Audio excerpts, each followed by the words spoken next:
Morning everyone, welcome back to my channel to a new blog. এখন বাজে সবে কিন্তু 6:30। তো আমরা অনেকক্ষণ হলো উঠে পড়েছি, চাটা খাওয়া হয়ে গেছে। আজকে আমরা কল্পার উদ্দেশ্যে বেরিয়ে যাব। তো তার আগে লাস্ট, আজকে যা আকাশটা এত সুন্দর না, কালকেও এত আকাশটা পরিষ্কার ছিল না। সকাল থেকে রোদ্দুর ঝলমল করছে আর আকাশটা আরও দারুণ লাগছে। তারও তোমাদের দেখাচ্ছি। দেখো, লাস্ট দিনে কাজা আমাদের মন ভরিয়ে দিচ্ছে। লাস্ট মানে ভিউ তোমাদের দেখিয়ে দিয়েছি কাজা থেকে। কাজা আমাদের আজকে মন ভরিয়ে দিয়েছে একদম। উফ, কি লাগছে দেখো দূরের পাহাড়গুলো। আজকে একদম ক্লিয়ার ওয়েদার। বাই কাজা, বাই বাই বাই বাই কাজা। খুব সুন্দর ভিউ। দেখো, এদেরকে ডাকছিল মেঘ ওপর থেকে, এরা আবার মেঘের দিকে তাকিয়ে আছে। বাই বাই কাজা, bye bye hotel, bye bye এই ভিউ। তার বিউটি কিন্তু অসাধারণ। তবে কি, স্মৃতি ভ্যালি আসলে সবার কিন্তু একটা কথা অবশ্যই মাথায় রাখতে হবে, এখানকার যেহেতু হাই অল্টিটিউড, এই জন্য অক্সিজেন লেভেলটাও কিন্তু এখানে কম। তাই যখনই যে কেউ আসো না কেন স্পিতি ভ্যালি, অবশ্যই প্রিকশন নিয়ে আসবে এবং এনজয়মেন্টটাও করবে নিজেদের মানে সীমার মধ্যে। তাহলে কিন্তু তোমরা এই সৌন্দর্যটা উপভোগ করতে পারবে। কতগুলো এসে গেছে বুলাদাকে দেখে।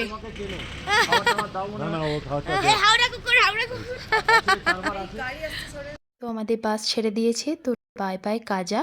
তো এখন আপাতত কাজা থেকে আমরা চলেছি কল্পার উদ্দেশ্যে। এই সৌন্দর্য উপভোগ করতে করতে কত ফটো তুলবার, কত কি করবো বলো তো। প্রত্যেকেই যেন পাহাড়ের অন্য রূপ। তোমাদের প্রত্যেকটা ব্লগেই হয়তো এই কথাটাই বলছি। তবে কি, স্পিতি ভ্যালি যেমন যতটা সুন্দর, ততটা কিন্তু ভয়ঙ্কর উঠতে পারে যদি না আমরা সঠিক প্রিকশন নিতে পারি। তবে কি, এখানে আস্তে আস্তে হাঁটাচলা করা, কথাবার্তা একটু লিমিটেশনের মধ্যে করা, সবই করতে পারো। আর মাস্ট ভিজিট প্লেস, আমার তো মনে হয় জীবনে একবার স্পিতি ভ্যালি সবার আসা উচিত। মানে আমিও প্রথমে বুঝতে পারিনি যে মানে স্পিতি ভ্যালির সৌন্দর্যটা এত সুন্দর। তবে সবাই কিন্তু সাবধানের সাথে আসবে এবং প্রিকশন নিয়ে আসবে। তো বাই বাই কাজা। তো আমরা চললাম টাবোর উদ্দেশ্যে, আবার সেই পথে নামবো। আমরা নাকো ক্রস করে এখন আরো নিচে নেমে যাচ্ছি। সঙ্গমে খব ব্রিজের পাশ দিয়ে আবার ক্রস করে যাচ্ছি, চলে যাচ্ছি আমরা। এখন বাজে 12:30। তো আমরা একটু তাড়াতাড়ি লাঞ্চ করে নিচ্ছি খাব ব্রিজের কাছে। তো মিক্স ডাল, ভেন্ডি আলু পোস্ত আর ডিমের কারি, কারণ রাস্তাটা এরপরে আর কোনো খাওয়ার জায়গা নেই। আমরা এখানে লাঞ্চ করতে নেমেছি এই সঙ্গমটাতে, ওই স্পিতি আর সতলুজ রিভারের ওইখানে মাঝখানে। এই যে দেখো, এখানটা সবাই লাঞ্চ করলাম। আসলে মাঝখানে আর কিছু শ্যুট করতে পারিনি, তো বাসে এর জন্য একটু শরীরটা খারাপ হয়ে গেছে। যেহেতু স্পিতি ভ্যালির দুটো ভিলেজই একদম অনেকটা উঁচুতে, মানে অনেকটা অল্টিটিউডে, তো সেখানে একটু অক্সিজেনের প্রবলেম হয়ে গেছিলো একজনের। তো সেখানে আবার মিলিটারি ক্যাম্পে নামিয়ে তাকে অক্সিজেন দিয়ে এখন সে অনেকটা বেটার আছে। তো ওই জন্য আমি আর তখন কিছু শ্যুট করতে পারিনি। অ্যাকচুয়ালি সবাই ঘাবড়ে গেছিলাম একটু, ওনার শরীরটা এতটাই খারাপ লাগছিল। তো এখন অনেকটাই নিচে নেমে এসেছি। এখান থেকে বোধহয় 2-3 ঘন্টার জার্নি হবে। তো লাঞ্চ হয়ে গেছে, তো এই আর কি একটু রেস্ট নিচ্ছি খাওয়া দাওয়ার পরে, তারপরে আবার বাসে উঠে যেতে হবে। দেখতে দেখতে আমরা অনেকটা পথই চলে এলাম। আমরা প্রায় পৌঁছে গেছি কল্পা। তো দেখতেই পাচ্ছ কি সুন্দর পাইন গাছের মধ্যে দিয়ে কৈলাস পর্বতের ভিউটা আমরা দেখতে দেখতে এনজয় করতে করতে কল্পার জন্য ওপরে উঠছি। আবার এতক্ষণ নিচে ছিলাম, এবার চারিদিকে কিন্তু গ্রিনারি দেখতে পাওয়া যাচ্ছে। তবে কল্পা ওঠার আগে আমরা একবার দাঁড়াবো রেকংপিওতে। সেখানে আমাদের টিমের বুলাদারে একটু কেনাকাটা আছে, আর আমরাও একটু হাত পা ছাড়াবো আর কি। সেজন্য আমাদেরকে একটু দাঁড়াতে হবে রেকংপিওতে। রেকংপিওতে এসে পৌঁছে গেছি। তো এখানে নেমেছি, এখানে সবাই একটু কেনাকাটা করতে নেমেছে। অ্যাকচুয়ালি বুলাদা একটু সমস্ত সবজি বাজার করতে নেমেছে, তো আমরা এখানে নেমে পড়েছি। একটু আমরাও একটু পা ছাড়াবো, অনেকক্ষণ ধরে আসছি তো সবারই পা একদম মানে ব্যথা করছে, কোমর পা। তো জায়গা একটা খুব সুন্দর।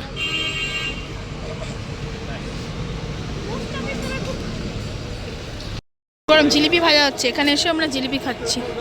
আর এই যে সবাই এখানে দাঁড়িয়ে আছে, সবাই সবাইকে ট্রিট দিচ্ছে। আইসক্রিম খাওয়া হয়ে গেল, এবার আমরা জিলিপি খাচ্ছি। কি হয়েছে? এনার্জি লস হয়ে আর গেছে। এনার্জি গেইন করছে কি করে? এইটা এই যে জিলিপি খেয়ে না আমি জিলিপি খান না। না না অম্বল হয়ে যায় ভয়ে। চারটে চপ দিলে খেয়ে নেবো আমি, বলছি আর কি। একটা একটা সিঙ্গাড়া খাওয়ালে মুশকিল আছে। হ্যাঁ তো তো খেয়ে নেবো।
পৌঁছে গেছি, অনেকক্ষণ জার্নি করে এসে ফ্রেশ হয়ে গিয়ে ভাবলাম তোমাদের সাথে কথা বলি। এখন নিচে যাচ্ছি, নিচে স্ন্যাক্সের সব হয়ে গেছে আয়োজন, আমাদের ডাকছে নিচে, তো এখন নিচে যাচ্ছি। এখানে ঠান্ডাটা না মানে ঠিক আছে, মোটামুটি বেশ আরাম হচ্ছে, কিন্তু কাজাতে যা ঠান্ডা ছিল না, কালকে রাত্রে বৃষ্টি পড়ার পরে প্রায় কত হয়ে গেছিলো গো, 1 না 2 1 হয়ে গেছিলো। রে বাপরে, ওখানে ঠান্ডাটা বিভৎস। আর ওই হাই অল্টিটিউড হওয়ার জন্য না ও মানে অনেকেরই প্রবলেম হচ্ছিল। ঠাকুরের ইচ্ছে আমাদের কিছু হয়নি। এখন আমরা কলপায় নেমে এসেছি, এটা অনেকটা নিচেই।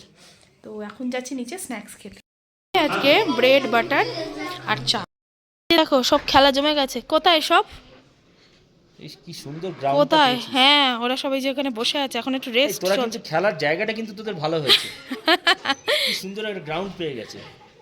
আর এই যে রাতের বেলার পাহাড় এরকম লাগছে। ওহ, কি গানের লড়াই চলছে এখন। এই যে মেঘবাবু গেছে, বাবা রে বাবা। যে বাচ্চাগুলোর ভালোই খেলাধুলো চলছে।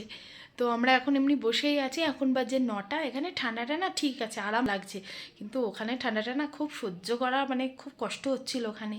তো বেশ ভালোই লাগছে। এখন রুমের মধ্যে তো সোয়েটার টোয়েটার পরতে হচ্ছে না, তবে বাইরে বেরোলে সোয়েটার পরতে হবে। এখানেও কিন্তু হাওয়া আছে। যে ডিনারে আছে ভাত ডাল একদম গরম গরম, কারণ সেইভাবে কারোর লাঞ্চ ঠিক করে করা হয়নি। তার সাথে আলু চক্কা আর চিকেন। খাওয়া দাওয়া করে এসে শুয়ে পড়েছিলাম। তো গুড নাইট এভরিওয়ান, দেখা হচ্ছে নেক্সট দিন আরও একটা এক্সাইটিং ব্লগের সঙ্গে।